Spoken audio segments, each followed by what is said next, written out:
Hier soir, on s'est fait réveiller par quelqu'un qui frappe à la porte. Donc à ce moment-là, on se pose pas une question, on se dit que c'est peut-être la personne qui va nous chercher pour aller faire le canyoning parce qu'on avait canyoning le lendemain matin. Sauf qu'en prenant mon téléphone, je vois qu'il est 3h30 du matin.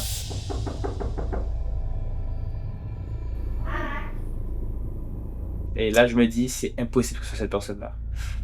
La personne continue à frapper à la porte. Donc moi, je regarde. Commence à crier. Elle commence à crier et tout. Ouais, On entend des voix d'hommes, de femmes. Ils sont plusieurs, en fait. Plusieurs devant la porte.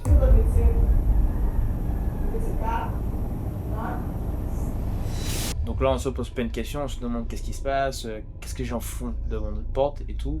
Notre Donc, première nuit aux Philippines. C'est ça, c'est notre première nuit. Et donc moi, je décide de prendre mon téléphone, de commencer à filmer parce que je ne sais pas qu'est-ce qui se passe. Et là, au bout d'un moment, on entend Alex. Open the door. Open the door. On se dit, mais c'est qui ce Alex, etc. Et là, on se pose énormément de questions. On se dit, est-ce que c'est leur technique pour faire ouvrir la porte, ou qu'on voit nos visages, ou je sais pas. C'est une méthode pour agresser des gens ou bien... C'est demander ce qu'on avait été suivi, etc. Parce qu'on est arrivé aujourd'hui, donc on se dit c'est bizarre. Même moi, je commence à me dire, est-ce qu'on a leaké notre adresse et tout, parce qu'on nous a déposé le matin et tout. Donc ça a duré à peu près 20 minutes. Sinon, il y a un moment, à force de frapper à la porte, comme on ne répondait pas parce qu'on a littéralement fait les morts, parce qu'on s'est dit ils se sont trompés, ils vont partir. Il y a eu un événement qui a fait que là on s'est dit ok, là ça devient chaud. C'est qu'ils ont littéralement essayé d'ouvrir la porte. Alex, open the door. No. Là on s'est dit ok, là ça devient chaud. On a fait les morts, ok. Mais en fait, ils veulent vraiment rentrer à l'intérieur. Moi, je décide de me lever en essayant de ne pas faire de bruit. J'ai fait pas de bruit. Me rapprocher du coup de la porte, justement, pour essayer de la bloquer au cas où s'ils essaient pas, je sais pas, de péter le loquet, ouais, exactement. etc. Donc, en parallèle de ça, j'essaye d'avoir dame de la réception en disant qu'il y a des gens devant la porte. Je lui envoie un message, on l'appelle, qu'ils elle essayent pas. de rentrer, mais aucune réponse. Zéro réponse, impossible de la joindre.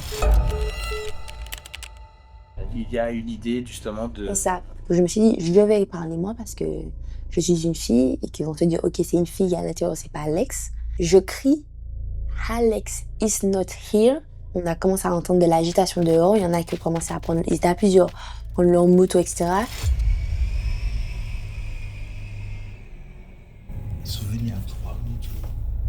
J'ai continué en disant, stop it right now. J'ai dit, I'm calling the police. On s'est dit, ok, soulagement. Ok, ils sont partis. Trop bien. On était toujours extrêmement stressés, mais on s'est dit, ok, ils sont partis. J'ai fait rester au niveau de la porte. 5 minutes après, on entend qu'il y a une moto qui revient devant la chambre. Et on l'entend, qui recommence à parler. Est-ce qu'il y a quelqu'un, open the door, machin. Alex, nobody is here, non. Et en fait, moi, dans ma tête, à ce moment-là, le gars, il est parti, il allait prendre un objet, il nous a glissé parce qu'il est revenu. Qu'est-ce que tu allais faire pendant ces 5 minutes là où je suis partie? Tu es parti 5 minutes après, tu es revenu? Donc là, j'ai dit, allez, là, c'est trop chaud, on appelle la police. Donc, on a essayé de chercher le numéro de la police, on a essayé d'appeler. On a perdu 5 minutes à charger. C'était pas plus en vrai parce qu'on a galéré à trouver. On a essayé d'appeler des numéros, ça ne fonctionnait pas. 117, rien n'a fonctionné. Rien fonctionnait. Jusqu'à te trouver un numéro sur Facebook. I just to search on yes and I just found a number on I think Facebook, yes, because the number 117 doesn't work. Et quand on nous a répondu, on a entendu en même temps une voix du genre du style talkie-walkie où la personne parlait en philippin parce qu'en fait c'était des Philippins qui étaient à l'extérieur. La personne disait le nom Alex, mais on ne savait pas ce qu'il disait parce qu'il parlait en philippin. Je me dis, c'est quoi cette histoire de talkie-walkie? Est-ce que c'est quelqu'un qui travaille ici? Je comprends pas pourquoi ils ont des talkies. J'ai la police et je leur explique qu'en fait ça fait 2 fois qu'ils viennent, qu'ils frappent. On leur a dit qu'on n'est pas Alex. Ils essaient d'ouvrir la porte, c'est plus possible, genre. Et ils ont dit qu'ils allaient finir pour envoyer quelqu'un. Et pendant qu'on est au téléphone avec la police, là, on reçoit enfin un message de la réceptionniste qui nous dit c'est bon, ils vont partir.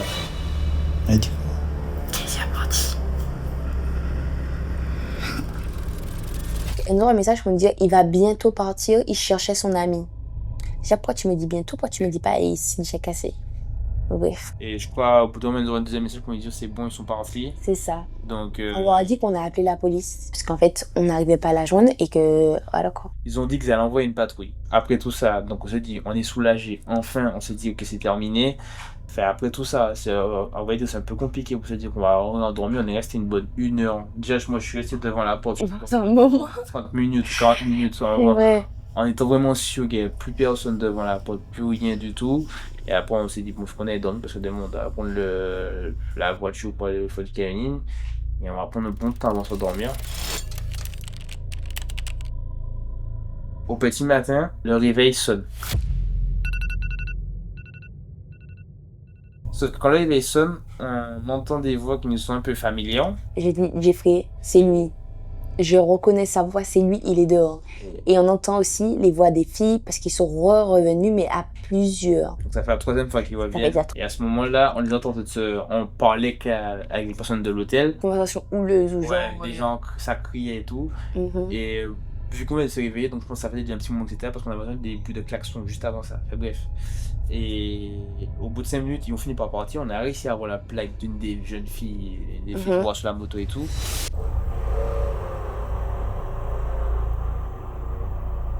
Et on décide d'aller voir la dame de la réception pour avoir des explications sur ce qui s'est passé. Parce que là, c'est lunaire. C'était lunaire pour nous. Premier truc que je lui ai dit, c'est ils sont revenus. They come back to this morning. Because I they saw are them. like drunk and They were drunk.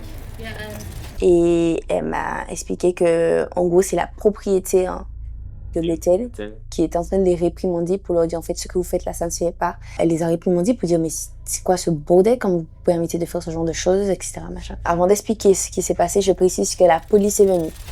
the police came here in the morning. Ah, they came? Yeah. Ah, ok. Ils sont venus, mais ils sont juste allés à la réception. Ils ont parlé avec la dame de la réception. Et la dame de la réception leur a dit c'est juste quelqu'un qui s'est trompé de chambre. Mais elle n'avait pas toute l'histoire. Voilà. Et ils sont repartis et ils ont dit ouais, il faut pas les appeler pour ce genre de choses. Et que s'il y a un problème comme ça, appeler à la municipalité à la rigueur. Mais de pas les appeler parce que c'est pas un crime de se tromper de chambre. Et donc, on arrive au moment de pourquoi ces gens-là se sont pointés devant le logement et crié Alex.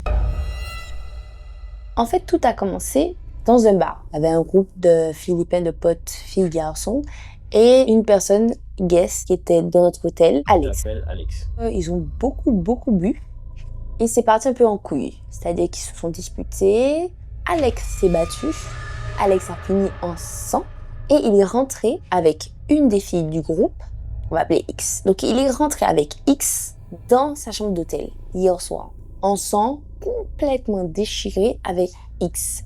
Sauf que le groupe de potes, ils sont restés, mais ils ont eu des problèmes, on les a foutus dehors. Et ils se sont dit, ok, on va rentrer chez nous, c'est 3h du matin. Donc ils se sont dit, ah mais il manque X. X est où? X est avec Alex dans son hôtel. Donc on va faire quoi? On va aller chercher X.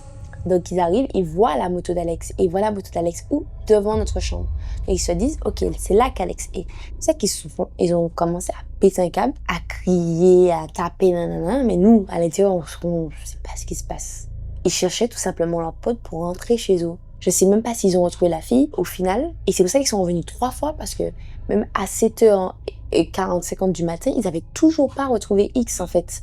Et donc c'est pour ça qu'ils insistaient pour retrouver leur pote. Ça, c'est l'histoire que la réceptionniste nous a donnée.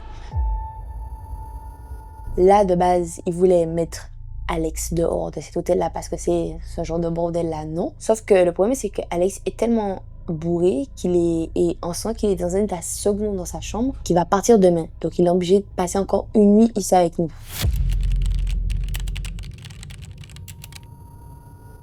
Étant donné que l'histoire, c'est vraiment des amis qui essaient de récupérer leurs potes, en fait, c'était pas des gens, c'est pas de la méchanceté ou quoi que ce soit, on s'est dit, ok, on reste. C'est un malentendu. Voilà, c'est un malentendu, Donc, on reste.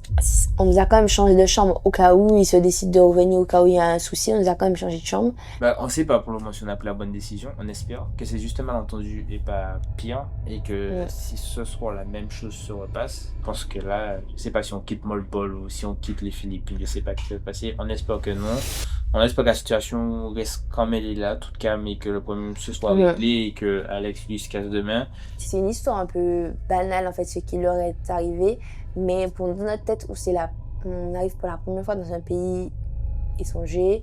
Le quartier, ça va, mais il n'est pas non plus super safe. Il est un peu, voilà. J'ai entendu que les Philippines, C'est pas forcément recommandé, c'est un peu pas safe. Et même aujourd'hui, on a encore parlé avec les locaux. Ils nous ont dit, en fait, il faut faire attention parce que les jeunes, ils aiment bien voler. En gros, que tirer les trucs dans vos oreilles, quitte à arracher vos oreilles, etc. Que c'est dangereux. C'est pas dans cette ville-là, mais... Mais sur cette île-là, en gros. Et que de faire attention. Et donc, oui, ça fait flipper parce que tu entends des motos arriver près de ta chambre, puis les gens sont là en train de crier, peut-être d'ouvrir la porte. Et puis à un moment, il a commencé à insulter en anglais en disant « fuck off ». Il a même insulté et tout. Tu les voyais vraiment remonter, ils étaient énervés. Donc voilà. Donc, je sais pas si vous avez fait comme nous, vous avez changé de chambre, vous avez changé d'hôtel, je sais pas, vous allez nous dire. Mais nous, c'est notre décision. On verra si elle va porter ses fruits. C'est ça. Voilà, c'est une histoire qui nous est arrivée aux Philippines. Premier jour. À part cette mauvaise expérience, je ne veux pas apporter de préjugés sur le pays. Mais pour le moment, c'est incroyable. Les gens sont quand même adorables, sont quand même très gentils comparé aux autres pays qu'on a déjà fait par la suite. Ils sont quand même très gentils ici. On verra si ce qu'on nous dit aujourd'hui sera valable pour le reste du voyage. On espère en tout cas, mais voilà. En tout cas, on se dit à la prochaine. Abonnez-vous. N'hésitez pas à nous donner les commentaires aussi ce que vous auriez fait. C'est vrai. Est-ce que vous donnez-nous vos avis si vous serez sortis direct. Si... Nous, on n'a pas agi instinctivement en mode comme des personnes qui sont dans un pays étranger et qui veulent pas trop se faire remarquer. Et on voulait pas aussi, c'est ça, on voulait pas qu'ils voient notre visage, on voulait pas qu'ils voient qui, parce que. Donc il y a ça aussi, mais voilà. On espère se voir tout à l'heure. Bisous. Yeah!